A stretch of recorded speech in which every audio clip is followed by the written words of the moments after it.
This is the GOAT Level Podcast with your host, the GOAT, the legend, the hero, Van Pugh.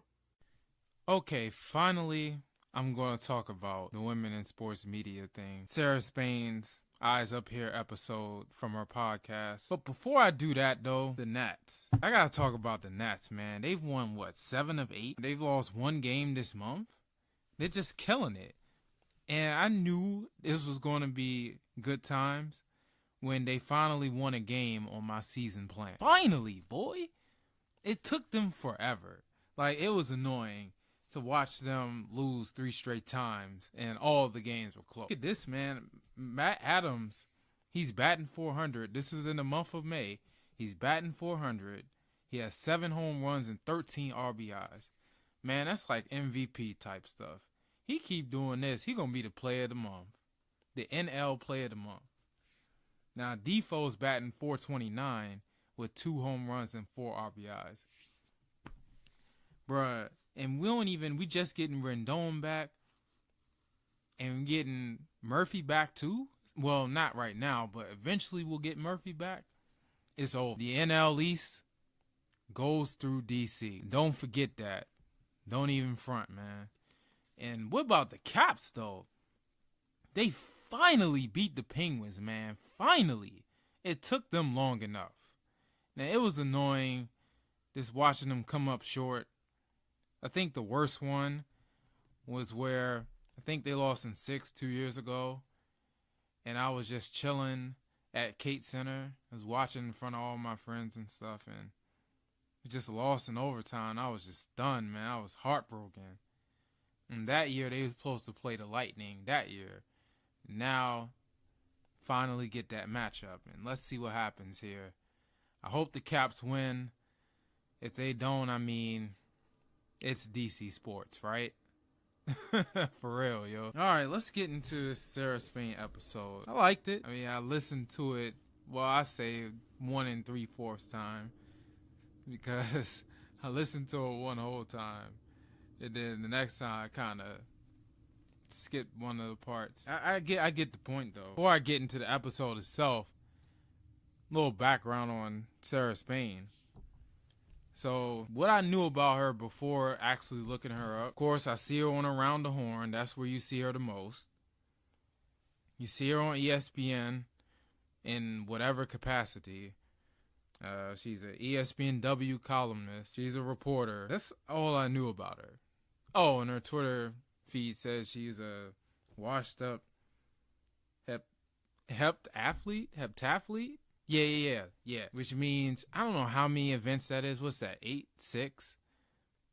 That she was on the track team doing all those events. In addition to that, she played other sports too. I mean, track and field, of course. Hockey, basketball, volleyball, and she was a captain or had a huge role in them all. Dog, that's major leadership. So she was born to be a leader. She was just born to be in sports, man. She's always been a big presence in sports, no matter what she did. She also comes on First Take sometimes. Well, rarely she'd be on First Take. But one time she was on First Take, it was her, Kate Fagan, and it's like 2 other chicks. And man, Twitter went crazy. I'll never forget that episode. That episode was crazy. The trolls were off the hook that day. But I loved it, man. They knew what they was talking about. So she started out on local websites. She's on WGN Radio. She's a sideline reporter, and she's on WGN TV. Now, if you don't know what WGN is, that's the big local TV radio station in Chicago. So, she's all Chicago. I understand, She grew up there, and she worked around Chicago sports, so I understand. And that's another thing I knew about her before, of course, I started researching who she was, that she was a huge Chicago fan, especially Cubs. I was talking a little trash last year because, of course, my Nationals was playing the Cubs in the playoffs, and they beat us. I was heated. Every time she got happy, I kept saying, yeah, wait till next game. Wait till next game. You'll see. You'll see. I kept saying that till game 5, and then we lost, and I was heartbroken. Man, that one hurt. I thought we really was going to win that series. But that's another topic for another day, probably in September or October when the Nationals lose in the playoffs again. But anyway, so her claim to fame, I don't think it's her claim to fame, but she had an eBay stunt for Super Bowl tickets. She did a bet where she went on a date with somebody for Super Bowl tickets, and her team still lost because she's a Bears fan. They were in the Super Bowl against the Colts. You know, no one thought they had a chance. At least I didn't. Not against Peyton Manning. I can't believe they even got that far with Rex Grossman. Whatever, man. But that was funny. That was interesting to find out that she did that little stunt. Go on a date with Sarah Spain for Super Bowl tickets? I'll take that. That's easy. So she did a little segment called More Than Mean, when she had men reading degrading tweets to women, try to get awareness on sexual harassment. She did it with Julie DeCaro. I don't know where they did that segment. I don't know where they did, but it was a pretty good idea. You know, it makes you think. It makes you empathize. But if you was to do that on like a mainstream channel, oh my God, the trolls would be you thought the trolls were out of control on First Take and with Skip Bayless. Oh my God, the trolls would be all over that. But it also like give people like me perspective, like what women go through on a daily basis sometimes. So she has a bunch of awards. I don't think I should go over them. I don't think I wrote them down, but you know, she has her awards, which is cool. Oh, and another cool thing about her, she did improv in LA. Like that's pretty cool, which makes sense because she's pretty funny, you know, like she's pretty funny. Well, sometimes she is. She has a sense of humor and she has a nice delivery. She communicates very well, I gotta admit. So I can see her doing comedic bits. I can definitely see her doing that. So she does charity work. She does things for dogs and stuff. I think she rescues dogs and stuff. Like that. She works with inner city Chicago youth. So instead of like everybody else making a punchline joke about the violence in Chicago and how awful they think Chicago is, she's actually doing stuff to change that perspective and to actually do some good and to change Chicago around. She's actually playing a part in that, which is pretty cool. She's not sitting behind the screen talking trash, which I kind of respect that. Another thing she's involved in is Hear the Cheers, helping athletes get hearing aids. That's pretty cool.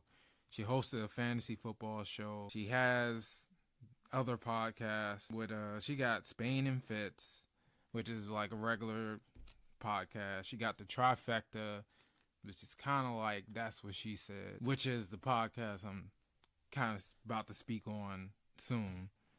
The Trifecta, that's with, I can't remember who, but it's 3 women and they're talking sports and other topics in sports.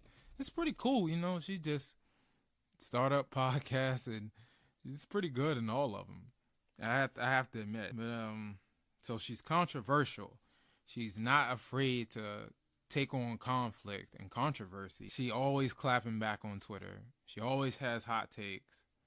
It doesn't seem like she's afraid of anybody. I think one of her biggest clapbacks and controversial takes is about LeVar Ball. When she said LeVar Ball sets a low bar for fatherhood. Like, what he's doing shouldn't be over-celebrated. It's what he's supposed to do, pretty much. Like, there's other fathers out here that don't say and do the things he does, but they're taking care of their kids. Like, they don't get enough recognition, but this guy does. And people overemphasize how he cares for his kids and his wife, and there's plenty of guys that do the same thing without all the unnecessary comments and hoopla. I get it. That's a good take in my opinion. I understand. But I'm not going to get into what I think about that or LeVar Ball. I mean, it is what it is. You know, we got to agree to disagree on LeVar Ball. But her take on that particular subject is legitimate. I got to give her that. Now, the weird thing about that or maybe weird, maybe funny, is it was a YouTube video on about First Take, right? Stephen A. Smith kind of responded, Stephen A. Smith and Max kind of responded to Sarah Spain's take. And Stephen A. agreed. He agreed, which is pretty cool. He kind of saw what I saw. Like, it makes sense that we got to step back and just see that it's really not as big of a deal what kind of father he is. It's really not as big of a deal as we think. But the comments, though. The comments. You go look on that YouTube page. Search Sarah Spain, First Take, or something like that. And it will say, the top comment is, she only has a job because of those double D's. I laughed. I laughed for multiple reasons. But I think the biggest reason was it kind of proves Sarah Spain's point about what her podcast, at least the Eyes Up Here episode, is about. It proved her point. It got 77 likes. Another comment that said she makes money for her sports opinion. That got 9 likes. No comment. There was another post defending her, and that only got 26 likes. Man. She got called a feminist, of course. And Molly got called a feminist. She always get called a feminist. That's one of her biggest criticisms, is that she's a feminist and takes up for women and takes those type of stands. I get it. I get it. If that's what she feels, that's what she feels. It is what it is. Basically about Sarah Spain, she's just not afraid to lead. She doesn't give any fucks for the most part. And if she feels strongly about something, she's going to let you know. Maybe it's a Chicago thing. Maybe it's just her personality.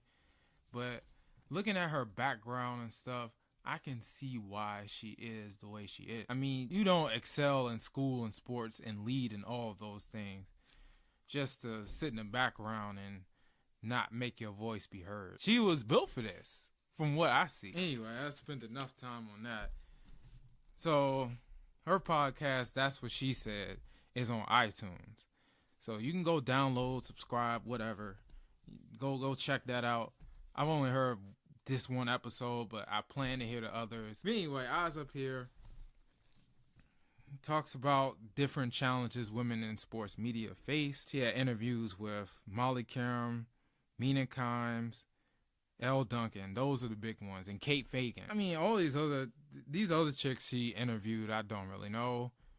But whatever, they had great opinions as well. Anyway, big thing was these ladies are worried about how they are dressed in the media. Like, when they get in front of camera, they are worried about how they're dressed. Because guys make disparaging comments online. 1 and 2 is cool, but you get about 50, 100 of those a day. It gets annoying. I kind of get it. I think what finally pushed her over the edge is she posted a pic, maybe on Instagram, maybe on Twitter.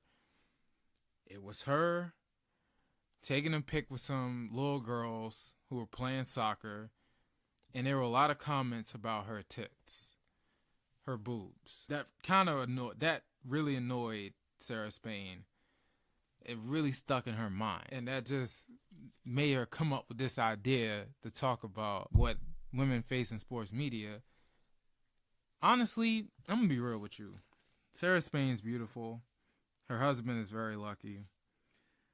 I never even noticed her boobs until she said something about it on the show. I'm be honest. On my late grandma Doris, bro, I didn't even notice her tits until she said something. But I see what she means. It's just the last straw, man. She gets tired of the comments about her boobs. Like, as I said about the YouTube video on First Take, I mean, that's the number one example. That's an example right there. Like, and the fact that it got more likes than anything just shows what typical guy thinks about Sarah Spain without really looking at her background and what she does. So she doesn't want to be sexualized and stared at by someone she isn't interested in. Well, I understand that, but also on the flip side, devil's advocate, it sucks for guys like me who struggle with girls all his life who struggles to approach, gets anxiety about approaching women, I have to put that in the back of my mind, like, okay, most of these girls aren't interested. If I sexualize her, she definitely ain't gonna be interested. Man, like, what do? I back off. I don't say anything. I tense up. I freeze up. This happens every day. And stuff like that wouldn't help me at all. That doesn't help my approach anxiety. But when you look at it from her perspective, you want to be respected, pretty much, especially since she got a husband. Anyway, so the interviews shows that she's not alone, and these are big names at ESPN. Molly Karam, she's very well known on First Take, just as much as Stephen A. and Max. So she has some great things to say. Sarah had a story about an Australian newscaster that wore the same suit every day. Nobody cared. Now, I will say this, though. If he, like, barely wore any clothes or he wore street clothes, they would have said something then. But, however, women are more scrutinized for what they wear. It's more detail. It's more attention to detail to what they wear. Because, I guess, we all about looks. Guys and girls. Which kind of sucks in sports media, right? Kavitha Davidson said, "It doesn't matter what you wear, you'll always get comments about your looks." Yeah, I've done that so many times. Even on Instagram, I comment on looks all the time. Just sometimes you just gotta step back and just respect what they're doing. But that's how a lot of chicks are famous on Instagram today. Like, they just look good and they could put any old thing out there and the guys would just eat it up. Guys like me would just eat it up because they look so good. Kate Fagan gets a lot of flack about her looks because she kind of looks masculine because she's gay, lesbian. But she's pretty cool. Like, every time she's on TV, she always had great opinions. She speaks very well. It sucks that she has to address her sexuality and her appearance. Yeah. Kind of sucks for her. But I guess her critics are going to attack one of those two things. So she knows where it's coming from. It still probably has a psychological effect on her sometimes because it's just too much. Sarah Spain says it's a double standard because of her boobs, you know? Like, guys don't have to worry about it. Pretty much. Like I said, back to the shirt off thing. Like, if they were on TV with their shirt off and they had a gut and they were fat and had, like, man boobs and stuff, guys would definitely get roasted for that. I gotta admit. But my thing is, these women put in work. They're journalists, they're columnists, they're professionals. They do this for a living. They cover sports for a living while we're out doing Lord knows what. They're studying, they're watching the game, they're getting interviews. They're working on their craft. They're involved in sports. They know more sports than a lot of us. So you just got to give them respect because this is what they do. You know, we got to put looks aside for a second. It's like Sarah and Mina said.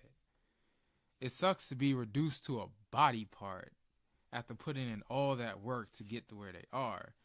I kind of see what they mean.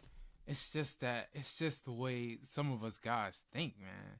When you look good, you look good. With some guys, you know, if you don't look so good, it's just what we see. I guess image is everything. Maybe that's why sex sells. Like I said, back to the Instagram thing. Maybe that's why. That's exactly why people are popular on Instagram, because they look good. That's why a lot of what makes the thing about this is, how is this any different from the workplace? That was my big thing about it. Like, you gotta worry about what you gotta wear at the workplace, women and men. You can't be out there looking some sort of way. Like, men, you gotta wear suits. You gotta wear a shirt and tie. You gotta wear something presentable. You're gonna get called out about it, or you're gonna get, people gonna talk about it if you come in there looking some sort of way, men or women. But I guess women, even in the workplace, it's probably a little bit more. People are a little more detailed and more just critical of their looks. And I guess it's the same on TV because we just viewing them. Because it's an image thing. It's a perception thing. That's the big thing. See, at work, we don't got people watching us on TV. And then there's not the instant feedback on Twitter and Facebook and even YouTube. So maybe that's why it's a little tougher for women in sports media with the image thing, because you got the social media. You got more eyes looking at them. You're in an industry where how you present yourself is important and how you speak is important and all of that. So I get it. So my take about it being the same as a workplace, it makes sense, but then again, I can see the similarities and I can see the differences. There are clear differences, but there are clear similarities too. So Elle Duncan had some great takes. I mean, she was criticized for not putting in enough effort into her clothes when she tried to wear something comfortable. She said, someone said on Twitter that I only tune in because you're beautiful and what are you doing? And that, man, that sucks. I can understand that she wouldn't like that or appreciate that. So she's pregnant. Like, if you watch ESPN, you watch SportsCenter, you see she has that baby bump and it's growing. Clothes, she got criticized for that. The clothes she wear and how she looked pregnant. But I like it, actually. I like her pregnant look because her legs got thicker. But that's just me, you know. But whatever, man. It ain't about her looks, though. It's not about her looks. It's about how she feels, how she's perceived. This even goes back to when she was younger. She said she had a breast reduction because guys would always be hollering at her, and sometimes would get disrespectful about her boobs, kind of like Sarah Spain. I know Sarah Spain could relate to that, and she did, and she mentioned that she did. I can see why she got the breast reduction, not because it was psychological. It became psychologically negative, so she had to address the problem, and I commend her for that, because if you going to keep taking psychological damage like that, it's just going to affect the rest of your life. So why not address that problem before it grew? And thank goodness she did, because she might not be at ESPN if she didn't take those type of steps to address that issue. She also has a deleted Kevin Hart interview because she showed too much thigh. She probably deals with backlash. She probably deals with a lot of trolls every day, but it's just sometimes you just don't want to do it, don't want to deal with it, don't want to have that take precedence over the stuff you do on TV or over the point of the interview. She don't want the attention on her body. Like, if she feels that it's too much attention on her body, she's going to do something about it. And that's the big thing. That's the big thing about her. And she's done a good job about that, which is why not a lot of hoopla about Elle Duncan. You know what I'm saying? She's not involved in any controversy. And she's not really popping on Instagram, at least not that I know. But she could be if she wanted to. She just doesn't. Like, she doesn't really like to show off her body, which is fine. So Rebecca Harlow said the bosses told her to watch her weight and her hair. Molly Karam said one time she was told she isn't right for a specific ethnic group. Elle Duncan even said there's some contract language in some places where if you don't like worry about your hair, makeup, all that, if you don't, there's like specific expectations they have for their looks, which is crazy. Jamel Hill said there is contracts or bosses like stressing me about my looks and won't be working there no more, which is cool. You know, it's cool she's taking a stance. I mean, Sarah Spain is confident, but she still feels the effects of being objectified. She had a 15-year-old track story. So when she was 15, a guy kind of hit on her, and she was wearing a long sleeve shirt. I mean, for real, like, she was wearing a long sleeve shirt, which kind of sucks. So she said that when guys objectify her too much, she goes back and thinks about that 15-year-old girl that was hit on and that didn't really know what was going on. That kind of helps her realize that she had to speak up. I guess that helped too. Jamel Hill said she's not a pinup doll, she's just doing her job, which like blatantly sums up this whole episode pretty much. It's not really a compliment when you're talking about their looks and they're trying to do their job. That's what Jamel Hill was saying.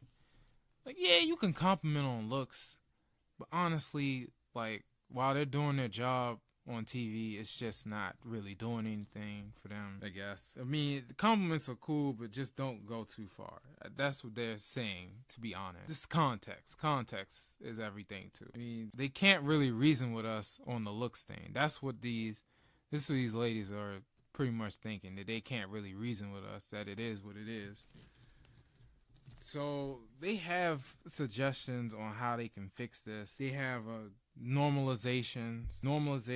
Just put women on TV more and people will get used to it. Kind of like me and Molly Kerm, right?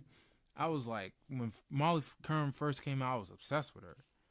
But then the more I saw her, the more I got used to her being on TV, and the more she talked and had her opinions, the more I kind of listened for her opinions and not really looked at her, like, pay attention to her looks. I kind of got used to her. Like, I think normalization works. That's a very good strategy. It definitely worked on me. It can work on a lot of other guys. So Mina and all the other ladies that spoke, the consensus is you need more women in sports media.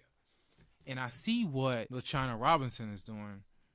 Like on Instagram, she had a thing about black women in sports media. She's trying to get former athletes and other black women who are interested in sports in the sports media. If you check her Instagram, she has that. Speaking of LaChina Robinson, remember my story in the first episode about how I thought I saw her in Columbus, which I did, by the way. It was definitely her. And she was so hot. I just kept looking back, and then I couldn't stop thinking about her for 2 weeks. Despite the fact that before then, she was just, oh, she's that girl from ESPN. Oh, she just has a podcast. It took one little random encounter for me to think about her nonstop for 2 weeks. That's kind of weird. I should be more fascinated with the work she does, because she does some good work, and she is very positive on social media. She's not very negative. She's not negative. She's not always showing off her body. If she does have a cute pic, it's pretty classy. It's pretty classy, and she's smiling. She's not, she's not in her bikini or any of it. You just gotta not focus so much on looks sometimes. It's hard. It's hard, man, because, us guys, we have hormones. When we see something we like, we focus on it. Just humans in general, they see something that's appeasing to the eye. Of course they're going to focus on it. Of course they're going to not take their eyes. As far as women in sports media, so you got a female hockey analyst, which caught me by surprise, but if she knows what she's talking about, that's cool. You have Jessica Mendoza, which, once again, I mainly focus on her because of her looks at first, but she's a pretty good analyst. She's good at softball. She made her name in softball, ended up doing baseball. Doris Burke is a legend. She's sideline reports, and she's one of the best analysts in the game, and that's why she gets those big games now. This perception of women overall is kind of skewed, but maybe it's human nature. Maybe it's society. Maybe it's the media. I don't know, but they're highly sexualized, and that's why porn is such a big industry, because sex sells, and it just feeds our hormones, and it feeds our perceptions of women as highly sexual. L. Duncan had another suggestion, that we challenge the men to help change. Like, have men drive the change, because with women just doing it, they might not be taken as seriously, which is a good point. You get some powerful men behind this, like maybe a Snoop Dogg, or, oh man, maybe, I don't want to say Donald Trump, because it would be hypocritical. He wouldn't be taken seriously.